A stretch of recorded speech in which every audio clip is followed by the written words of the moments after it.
आणि यानंतर कोकणात जाऊया। श्री विठ्ठलाच्या नामघोषानं रत्नागिरी दुमदुमली आहे। शक्ती मंदिर ते भक्ती मंदिर अशा संकल्पनेतून रत्नागिरीमधून वारी निघालेली आहे आणि या सगळ्याचा सविस्तर आढावा घेतलेला आहे आमच्या प्रतिनिधींनी। आपण पाहूयात।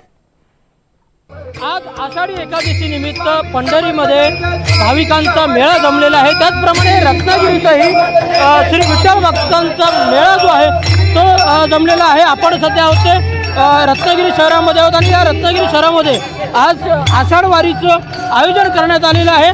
सकल हिंदू समाजाच्या माध्यमातून हे आयोजन करण्यात आलेले आहे। हजारो भाविक जे आहेत ते या वारीमध्ये पारंपरिक वेशभूषेत सहभागी झालेले आहेत। महिलांनी डोक्यावर तुळशी वृंदावन घेतलेलं आहे, भगव्या पताका हातात घेतलेल्या आहेत। त्याचप्रमाणे टाळ मृदुंगाच्या घोषात हे सर्व भक्तगण जे आहेत ते श्री विठुरायाचा गजर करतात।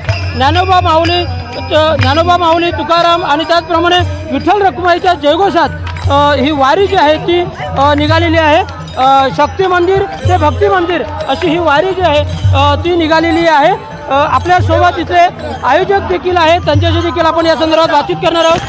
काय नेमकं सांगाल, दरवर्षी आयोजन केलं जातं, यावर्षीचं वेगळेपण काय सांगाल? यावर्षीचं वेगळेपण असं आहे की दरवर्षीचा जो वाढता प्रतिसाद बघितल्यानंतर असं लक्षात आलं आहे की जिल्हा प्रशासनासुद्धा हा रस्ता एकेरी होता, म्हणजे ट्रॅफिक चालू असायचं, आता पूर्णपणे बंद करून एक मार्ग केलेला आहे आणि त्याबद्दल मी जिल्हा प्रशासनाचे खूप मनपूर्वक आभार मानतो।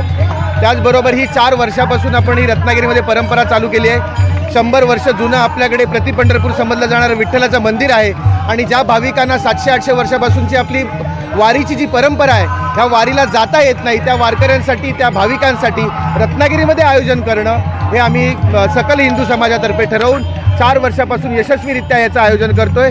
दिवसागणिक या वारीला खूप चांगला प्रतिसाद मिळतोय। भाविक यामध्ये हरिनामाचा गजर करत विठ्ठल मंदिराच्या चरणी लीन होत आहेत। निश्चितच आपण जर पाहायला गेलो तर भक्तिमय वातावरण जे आहे ते संपूर्ण रत्नागिरी शहरामध्ये झालेलं आपल्याला पाहायला मिळतं आणि भाविकांचा मेळा हा रत्नागिरीमध्ये जमलेला आपल्याला पाहायला मिळतोय। राकेश गुडेकर, NDTV मराठी, रत्नागिरी।